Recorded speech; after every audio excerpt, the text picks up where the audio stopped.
All right, so this is video number 3 of Notes from the Notepad. I didn't know what I wanted to talk about, but as I thought about it more, I think I would definitely like to go more into the topic of fitness. I touched on that a little bit in the last video, and just how that fitness ties a lot into not feeling ready and not feeling like you know where to start when it comes to things in life generally. But fitness I think is a big one that affects a lot of people, and can be scary to just get started. And even if you do start, to feel confident to keep going, it can feel very intimidating, especially with all the stuff that we see on social media, comparing yourself to people, whether that is, you know, through your physical body, and or if you're a content creator, how many followers that other influencers have, or just anything for that matter, honestly. But fitness has become, I don't know, I think it's become a very big part of a lot of people's lives in a different kind of way, especially because of social media. I think it's a good thing and a bad thing. I think social media has absolutely pushed out so much content in regards to fitness that people have more access to it now and can see different types of workouts, different methods of how to go about eating, which is, you know, what is it called? The intermittent fasting or whatever. And while that's good on one hand, on the other hand, it can be really overwhelming because not everybody necessarily has the best intentions when they're pushing out certain content. I think that for some people, it is very easy to fall into the promotional, I'm trying to sell you something at the end of every video kind of thing, which can be annoying and just be very, like, I don't know. And some people, it's just flat out making broad generalizations and narratives about things that can really be misinformation once you actually do a little bit more research and find out that that isn't necessarily true, or they, you know, or they're generalizing something that may be true for some people but not for others, or whatever it may be. And yeah, I just think that it's some of it has become too the internet has become like a little bit too oversaturated with, I think, all of this fitness content that can just be make it that much harder for people to start and stick with things and find out what works for them. And with that being said, I've said this before in one of the other videos, I have really been intentional about who I follow and what kind of content I watch, just because I want to be very, very intentional about where I find my inspiration from, my encouragement. Like, obviously I want to be able to see, you know, content that is inspiring, but I want that to be able to come from myself versus having to watch a video and say, like, okay, like I got all my fitness people that I can just go on Instagram and hopefully see something that makes me want to go to the gym, or whatever, or pumps me up. But it's just like, at that point, I want to be able to use them as a resource, as a true resource of, like, okay, I know that these 3 or 4 people I can go to when I have a question on YouTube, or when I don't really know how to do this exercise, or when I need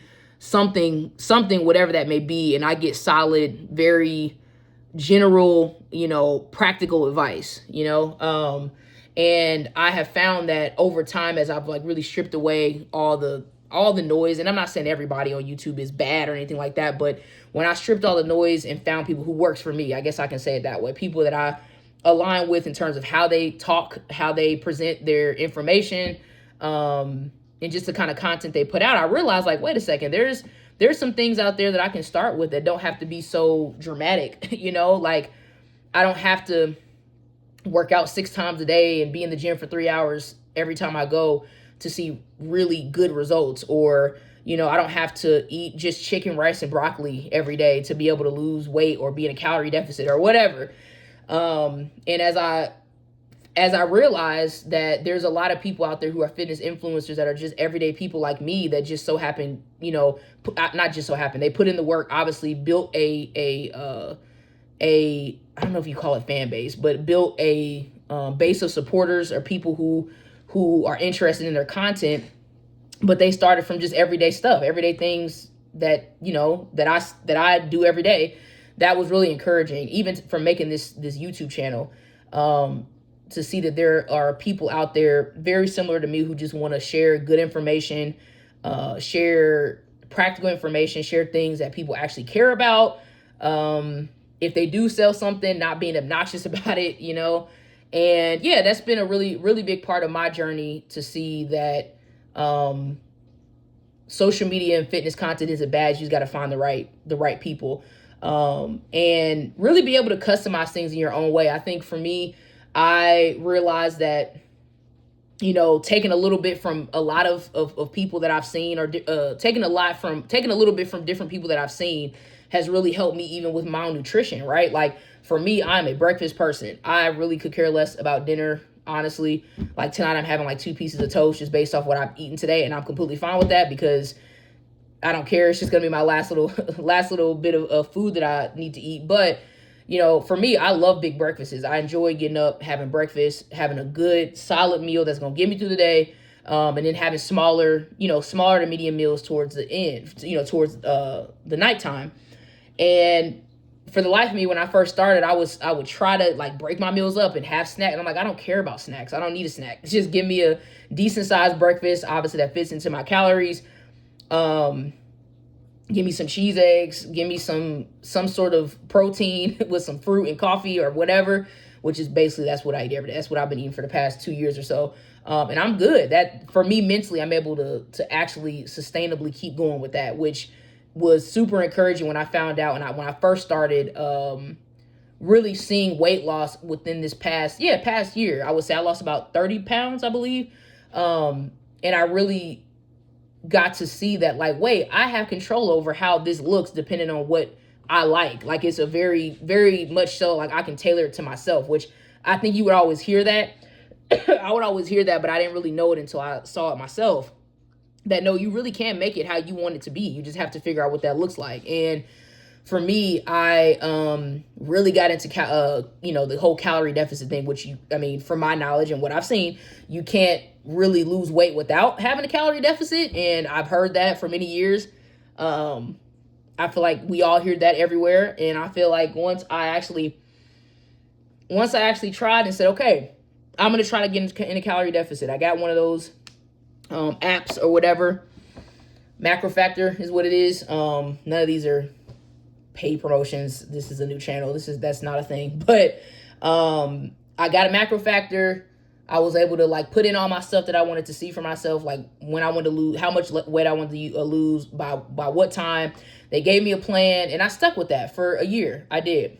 It was definitely some ups and downs. I wasn't perfect at it. I think I realized the first time I was in a calorie deficit for way too long. I did one for like maybe, 12 weeks or something like that, which for me personally, that was too much. I don't know if that could work for other people, but for me, it was way too much.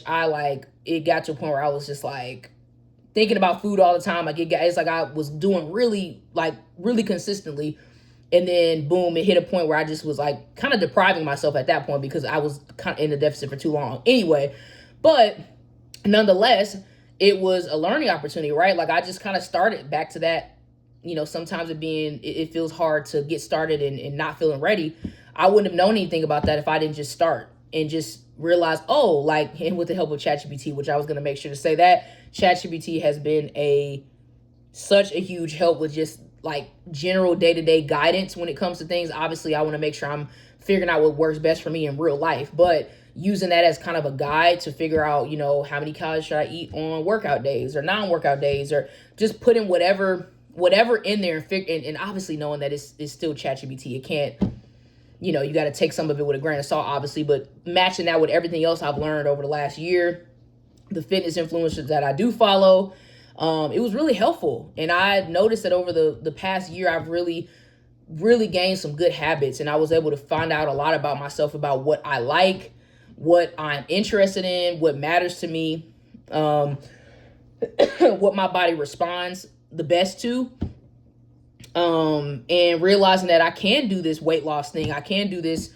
building muscle thing. I'm more into it of course, I want to lose weight and slim down, but I really, really love the concept of building muscle. And I love the concept of pushing myself and seeing how far I can get when it comes to building muscle. So 2025 was a really, really, really informative, educational year for me that really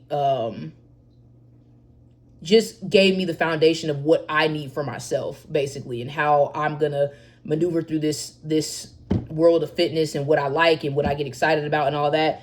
And lastly, something that I wanted to talk about was just like the concept of recovery. I think that a lot of times people get so caught up in, as I did as well, and as I sometimes do, get caught up in kind of the flashiness of working out in the gym, and all that stuff is also like recovery. I've become, I don't want to say obsessed, but borderline obsessed, and just very into the concept of recovery and what that looks like, and how, again, so many things are free. I mean, stuff that, like, just little things that you wouldn't even imagine or wouldn't even probably think twice about, that you can probably better in your day-to-day life, that can really have an impact on your long-term success when it comes to weight loss and feeling mentally motivated, feeling motivated to stay in your calorie deficit or whatever.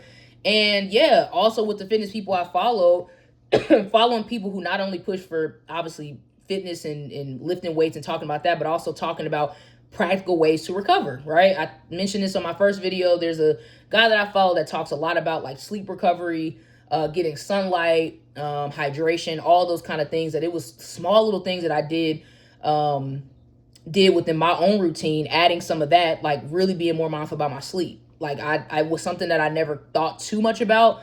I think a lot of people, I think we all have done it, where you just kind of, go to sleep at whatever time. And then when you do feel really, really tired, and when you may not, when you may not be functioning at your best, that's when you say, okay, I'm gonna go to bed early today because I've been feeling like, shit for the last few days, excuse my language. But I will probably curse on this channel anyway. And once I realized that was how I was sleeping, and I wasn't being intentional with my sleep, like, hey, I probably should have a bedtime. That sounds silly. Like, it sounds silly because, like, okay, I should have a bedtime, like you're a kid. But I realized that a lot of my habits came from those very simple routines that you do have kind of when you were a kid. Have a bedtime, have a time you wake up in the morning, take vitamins. I take vitamins every day. I always keep this stacked up and take it every day. And it feels like, again, very simple and basic, but those little habits really taught me how to have structure and kind of, like, again, do things that I know I can stick to, which then down the line, once it got to like the gym, and I'm still working on the nutrition side, but once it got to that, I was able to say, like, wow, I actually know what it feels like to have structure and have a system that I operate off of, which is a really, really good feeling, and is like extremely encouraging, and can really help in those moments where you're like, man, I don't feel like doing this anymore, I'm tired or whatever, because you have these very small list of habits that you've built over time that kind of feel like one big thing that you don't want to give up or you don't want to quit on, essentially, versus just, okay, I got to go to the gym 5 days a week. It's like, at that point, I'm probably done by day 3. I mean, I could probably do that. I used to actually be that way. After about week 2 or 3, I'm like, okay, like, this is a lot. I'm trying to, do whatever. I don't feel like doing this anymore. And it's like, that's because it was so all or nothing. It was so, like, there was no room for gray area. There was no room for, like, again, those small little wins that really stack up over time. So recovery was a big thing. And also, that wasn't my last thing. The last thing I'll say is also just my physical confidence of just what I put on my body and what I wear. I touched on this in, I think, the last video. I'll probably keep saying that as I get used to this whole, YouTube thing, and wanted to make sure I reference when I said certain things, but I probably need to do that. Anyway, even when it comes to like fashion, right? I really, really, really love fashion. And as I even realize that as I dress comfortable, I want to be comfortable, but as I dress in a way that makes me feel like I look good in the gym, it really helps my workouts as well. And just like, as I see my body changing, as I see, I don't know, my shoulders getting more defined or whatever, I have a wardrobe for the gym. Like, and obviously I know that may not, not everybody cares that much about it, or maybe can afford certain things or whatever. But for me, like, that's something that I definitely like to put my effort into, is my, what I wear. And that really, really has helped with my confidence and how I feel going into the gym, how I feel walking around, just getting a feel for, the gym, whatever gym I'm in the gym I go to regularly. Sorry for all the coughing, by the way. But anyway, that's another one. Just like, that saying, like, I don't know what the saying is, actually. I lied. You feel good.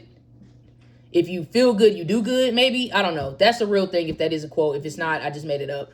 But yeah, like, that's a huge one as well. It's just feeling feeling good about yourself and having good habits really can make or break how you show up to health, fitness, mental health. All of it, I think, is combined. I kind of don't look at physical, sorry.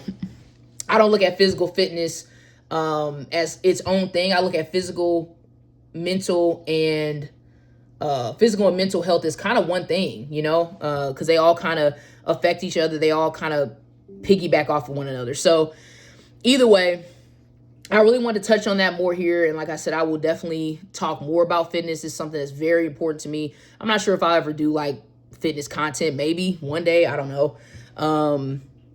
Maybe that could be cool. Like I said, I just don't want to be one of those like annoying fitness people and like do the most, and obviously want to share something that people actually want to see or care about. But maybe that can be something that I can do down the line, or just show more of on my life and all that good stuff. But either way, yeah, I wanted to kind of touch on that, and hopefully, you know, this reaches somebody. If you have any thoughts or want to engage or want to put your perspective out there of what you've done when it comes to fitness, or what's helped you, or what habits have you built for your own life, please feel free to comment. As always, feel free to subscribe as well. This notepad is for everybody. I want everybody to share what they feel, and continue to tune in if you want to. So, all right, I hope everybody has a good rest of the day, and I will be back for the next video soon.